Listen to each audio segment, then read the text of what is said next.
এটা বাধ্যতামূলক করা যে প্রত্যেক প্রবাসীকে যারা বাংলাদেশের পাসপোর্ট ইউজ করবেন তাদের প্রত্যেককেই এই পাসপোর্টের মেয়াদকালে প্রতি বছর একটি নির্দিষ্ট পরিমাণ টাকা বৈধ চ্যানেলে বাংলাদেশে প্রেরণ করতে হবে। যদি তিনি বৈধ চ্যানেলে বাংলাদেশে প্রেরণ করেন তাহলে তার পাসপোর্টটি নবায়ন হবে। যদি এটি না করেন রাষ্ট্রকে বিবেচনা করতে হবে আদৌ তাদের বাংলাদেশের নাগরিকত্ব বা পাসপোর্ট বহন করার প্রয়োজন আছে কি না। হ্যালো ভিউয়ার্স, আসসালামু আলাইকুম। দেশ এবং প্রবাসের আশা করি সকলেই ভালো আছেন। তো এই এমপি সাহেবের কথাগুলো আপনারা শুনছেন বা আগেও শুনেছেন বা সকলেই কিন্তু এই বিষয়টা অবগত আছেন। তো আমার কথা হচ্ছে গিয়া, ওরা এমপি হওয়ার পরে মানুষের ভোটে অনেক প্রবাসীরাও আছে ছুটিতে কিন্তু তাদেরকে ভোট দিয়ে কিন্তু এমপি বানিয়েছে। তো আমার কথা সেটা না, আমার কথা হচ্ছে তারা সংসদে বসে এমপি হওয়ার পরে মুখ দিয়ে যায় আসে সেটাই বলে ফেলে। প্রবাসীরা যে দেশে আছে, যেমন ধরুন আমি সৌদি আরব আছি, তো এই জায়গার কি নিয়ম কারণ সেটা আমি জানি। ওই এমপি সাহেব বলতেছে যে প্রবাসীরা যদি বৈধ পথে একটা নির্দিষ্ট অ্যামাউন্ট টাকা বাংলাদেশে না পাঠায় তাহলে তার পাসপোর্টটি রিইস্যু অর্থাৎ রিনিউ করে দিবে না, না দেওয়ার জন্য মহান সংসদে মানে এটা একটা প্রস্তাব রাখছে। তো বিশেষ করে যারা সৌদি আরব আছেন তারা সকলেই জানেন, যেমন আমি সৌদি আরবে আছি, আমার যদি একামা না থাকে, একামার মেয়াদ না থাকে, তো সেক্ষেত্রে কিন্তু আমি ব্যাংকে গিয়ে টাকাটা পাঠাতে পারবো না। অনেক প্রবাসী আছে মানে দেশ থেকে দালালে একটা বলে পাঠাইছে, এই দেশে আসার পরে সেই নির্দিষ্ট বা কাঙ্ক্ষিত কাজটি সে পায়নি, সে বর্তমানে অবৈধ হয়ে গেছে। আর কেউ কেউ পেয়ে থাকলেও 2-3 মাস, 3 মাস, 4 মাস, 5 মাস, 6 মাস যদি কাউকে বেতন না দেয় তাহলে সেক্ষেত্রে সেই লোকটা ওই জায়গায় কাজ করে কী করবে? তখন তার বাধ্য হয়ে কিন্তু অবৈধ হতে হয়।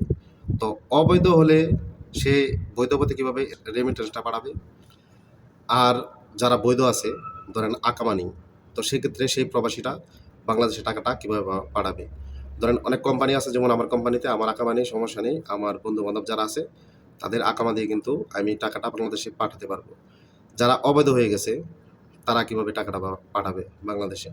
অনেকে ধরেন এই দেশে মরুভূমিতে আছে, যেখান থেকে ধরেন শহর 100 কিলোমিটার 200 কিলোমিটার দূরে, তো ওইখানে গিয়ে তার কিন্তু ওইভাবে টাকাটা পাঠানো তার জন্য খুব কষ্টসাধ্য এবং সে কিন্তু সময় মেনটেন করে কিন্তু ওই জায়গায় যেতে পারবে না।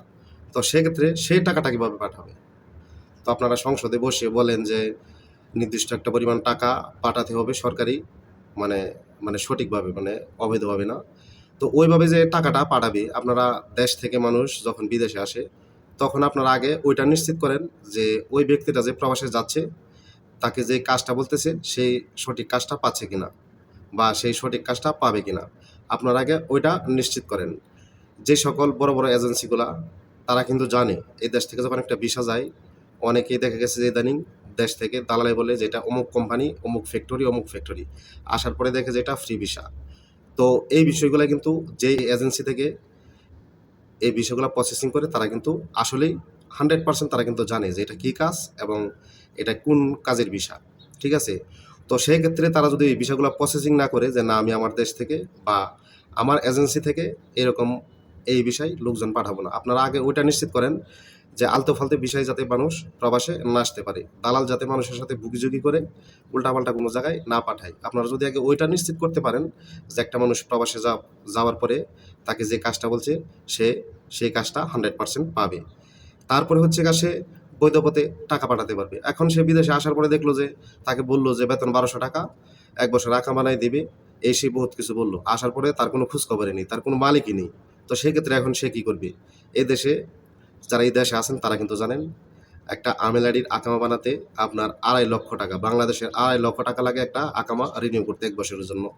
তো সে 1 বছরের জন্য আকামা রিনিউ করে দেশ থেকে 4 লক্ষ 5 লক্ষ টাকা দিয়ে আসে। অন্য দেশের কথা বাদই দিলাম, ইন্ডিয়ার মানুষ আছে লাখ না, শুধু 35, 50, 60, 70 এরকম টাকা দিয়ে চলে আসে। আর আমরা 4-5 লক্ষ টাকা দিয়ে যখন আসি, আসার পরে তো দেনা করে কিন্তু তারা প্রবাসে আসে। তো আসার পরে সে কীভাবে 2.5 লক্ষ টাকা দিয়ে আবার আকামাটা রিনিউ করবে? তার কাছে কিন্তু এটা সম্ভব না। আর যাদের কাছেও সম্ভব হয়, ধরেন সে 2.5 লক্ষ টাকা আকামাটা রিনিউ করলো, রিনিউ করার পরে সে কী কাজ করবে? এই দেশে সৌদি আরবে যারা আছে বর্তমানে তারা কিন্তু জানে আগের মতো কিন্তু কাজ, যে কোনো কাজ অ্যাভেলেবেল কিন্তু নেই। আপনি যে একটা কাজ হুট করে পেয়ে যাবেন আসার পরেই, যদি আপনি ফ্রি ভিসায় আসেন, সেটা কিন্তু না। তখন কিন্তু অনেকের ক্ষেত্রে কিন্তু এমন সামর্থ্য হয় না যে সে 2.5 লক্ষ টাকা দিয়ে আবার আকামাটি রিনিউ করবে। তখন তার কিন্তু বাধ্য হয়ে অবৈধ হয়ে যেতে হয়। তো অবৈধ হওয়ার পরে এই দেশে যেহেতু আকামার মেয়াদ না থাকলে, বৈধ লোকের আকামার মেয়াদ না থাকলে টাকা মানে ব্যাংকে গিয়ে পাঠাতে পারে না। তো সেক্ষেত্রে অবৈধ লোকটা কিভাবে ব্যাংকে গিয়ে টাকা পাঠাবে? তো আপনারা যখন সংসদে কোনো কিছু বিষয় নিয়ে আলাপ করেন, আমি সবার প্রতি সম্মান শ্রদ্ধা রেখেই বলতেছি, আপনারা যখন সংসদে কোনো কিছু নিয়ে আলোচনা করবেন প্রবাসীদেরকে নিয়ে, তখন আপনারা প্রবাসীর যে কি নিয়মকানুন আছে সেগুলা সকল কিছু জেনে তারপরে কিন্তু আপনারা সংসদে যেকোনো একটা মানে প্রস্তাব উপস্থাপন করবেন। নয়তো কিন্তু করবেন না। এতে কিন্তু দেখা গেছে যে সরকারের যে ভালো, ভালো উদ্যোগগুলা নেই, আপনাদের কারণে সেগুলো কিন্তু বিফলে যায়। আপনারা এমন উল্টাপাল্টা কথা বলেন যাতে সরকারের রেমিটেন্সটা বাড়ে। তো আপনারা যদি প্রবাসীদের মতামত বা প্রবাসীদের কি অনুভূতি, প্রবাসীদের কি সুযোগ সুবিধা ওইসব কথা চিন্তা না করে একটা নিয়ম ফুট করেই করে ফেলেন বা সংসদে একটা জিনিস ফুট করেই বলে ফেলেন, সেক্ষেত্রে কিন্তু প্রবাসীদের কিন্তু মনোভাবটা অন্যদিকে চলে যায়। তখন কিন্তু তারা চিন্তা করে যে তারা যখন আমাদেরকে এরকম কথাবার্তা বলে বা এরকম নিয়ম করতে চায়, তো আমরা বৈধভাবে টাকাই পাঠাবো না। অনেকের ক্ষেত্রে কিন্তু আমার ক্ষেত্রে না, অনেকের ক্ষেত্রে কিন্তু এরকম জিদ চেপে বসে। তখন কিন্তু তারা হুন্ডিওয়ালা খুঁজতে থাকে যে হুন্ডির মাধ্যমে টাকা পাঠাবে।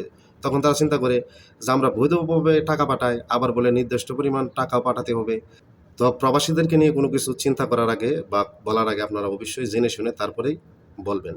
নয়তো এটা হিতে বিপরীত হয়ে যায়।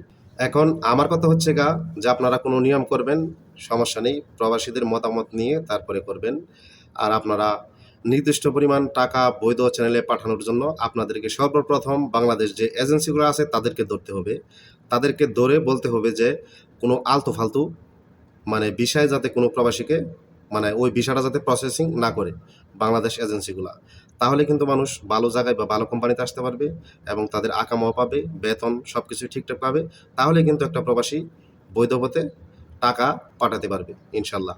আর আপনারা উল্টাপাল্টা বলার পরে কিন্তু অনেকে হুন্ডিতে টাকা পাঠানো শুরু করে। তো হুন্ডিতে টাকা পাঠানো কিন্তু একটু রিস্কি, কারণ সে টাকাটা দেওয়ার পরে যদি সে টাকাটা মেরে দেয়, তো প্রবাসীরা কিন্তু এটা জানে যে অনেক কষ্টের টাকা। আমি যদি ২ টা টাকা কমও পাই তাহলে যাতে আমার টাকাটা সঠিকভাবে আমার গন্তব্যে যেয়ে পৌঁছাই। তো প্রবাসীরা কিন্তু এমনিতে কিন্তু হুন্ডিওয়ালার কাছে যেতে চায় না। ঠিক আছে? যখন সে বিপদে পড়ে যায় তখন কিন্তু হুন্ডিওয়ালার কাছ থেকে গিয়ে টাকাগুলা বাংলাদেশে পাঠাতে হয়। আর যারা অবৈধ আছে তাদেরটা আপনি নিশ্চিত করে রাখেন আপনার বৈধ চ্যানেলে তাদের টাকাগুলা যাচ্ছে না। কেন? সে তো অবৈধ। সে তো ব্যাংকে গিয়ে ওই টাকাগুলা বাংলাদেশে কখনোই পাঠাতে পারবে না। কারণ ব্যাংকে যাওয়ার পরে আপনার আকামা লাগবে এবং আপনি যে নাম্বারে বা যে অ্যাকাউন্টে টাকা পাঠাতে চান সেটা দিতে হবে। দেওয়ার পরে তারা কম্পিউটার টিপ দেওয়ার পরে কিন্তু দেখে ফেলবে আপনি বৈধ কিনা অবৈধ, আপনার আকামা আছে কি নাই। তো আপনার আগে বাংলাদেশ থেকে মানুষজনকে সঠিক এবং ভালো কোম্পানিতে আসার যে একটা প্রক্রিয়া, আগে আপনারা ওইটা ঠিক করেন। তারপরে এমনিতেই আপনার বৈধ পথে এবং আপনারা যে একটা নির্দিষ্ট অ্যামাউন্ট বলবেন তার থেকে বেশি অ্যামাউন্ট ইনশাল্লাহ বাংলাদেশে এমনিতেই যাবে। তো আশা করি বুঝতে পারছেন। তো আজকের ভিডিওটা এই পর্যন্তই। তো ভিডিওটি ভালো লাগলে অবশ্যই লাইক, কমেন্ট, শেয়ার এবং চ্যানেলটি সাবস্ক্রাইব করে রাখবেন।